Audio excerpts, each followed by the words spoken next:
വീണ്ടും വില്ലനാകാൻ പൃഥ്വിരാജ്. ഇത്തവണ മഹേഷ് ബാബുവിന് മുന്നിൽ ഒരു രാജമൗലി ചിത്രം. RRR എന്ന ചിത്രത്തിന് ശേഷം രാജമൗലി സംവിധാനം ചെയ്യാൻ ഒരുങ്ങുന്നത് തെലുങ്ക് സൂപ്പർ സ്റ്റാർ മഹേഷ് ബാബുവിനെ നായകനാക്കി ഒരു ആക്ഷൻ ചിത്രമാണ്. ഇന്ത്യാന ജോൺസിന്റെ മാതൃകയിലുള്ള ഒരു ആഫ്രിക്കൻ ജംഗിൾ അഡ്വഞ്ചർ ചിത്രമായിരിക്കും ഇതെന്നാണ് റിപ്പോർട്ടുകൾ. പുതിയ ചിത്രത്തിനായി എല്ലാ തയ്യാറെടുപ്പുകളും മഹേഷ് ബാബു നടത്തിക്കഴിഞ്ഞു. സിനിമയിലെ മറ്റ് അഭിനേതാക്കളുമായി ബന്ധപ്പെട്ട് പല ഊഹാപോഹങ്ങളും പ്രചരിച്ചിരുന്നു. ഇപ്പോഴിതാ സിനിമയിലെ വില്ലൻ കഥാപാത്രമായി എത്തുന്നത് പൃഥ്വിരാജ് ആണെന്നാണ് പുറത്തുവരുന്ന റിപ്പോർട്ടുകൾ. പിങ്കി വാലയാണ് ഇത് സംബന്ധിച്ചുള്ള വാർത്ത പുറത്തുവിട്ടിരിക്കുന്നത്.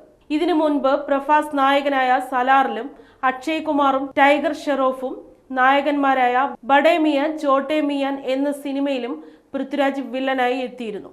സലാറിൽ മോശമല്ലാത്ത പ്രകടനമാണ് താരം കാഴ്ചവെച്ചത്. എന്നാൽ ബഡേ മിയാൻ ചോട്ടെ മിയാൻ എന്ന ചിത്രത്തിലെ പൃഥ്വിരാജിന്റെ വില്ലൻ കഥാപാത്രം ഏറെ ട്രോളുകളിൽ നിറഞ്ഞിരുന്നു. എന്നാൽ രാജമൗലി ചിത്രത്തിലെ കഥാപാത്രം കരുത്തുറ്റതാണെന്നാണ് റിപ്പോർട്ടുകൾ. രാജമൗലി ചിത്രത്തിൽ ആദ്യമായി അഭിനയിക്കുന്നതിന്റെ ആവേശത്തിലാണ് താരം. പുതിയ ചിത്രത്തിന്റെ തിരക്കഥ ഏകദേശം പൂർത്തിയായിട്ടുണ്ട്. സിനിമയുടെ കാസ്റ്റിംഗിലേക്കും പ്രീ പ്രൊഡക്ഷൻ വർക്കുകളിലേക്കും കടന്നിരിക്കുകയാണ് അണിയറ പ്രവർത്തകർ. 2024 അവസാന പാദത്തിലോ 2025 തുടക്കത്തോടെയോ ചിത്രം തിയേറ്ററുകളിൽ എത്തിക്കാനാണ് SS രാജമൗലി ലക്ഷ്യമിടുന്നത്.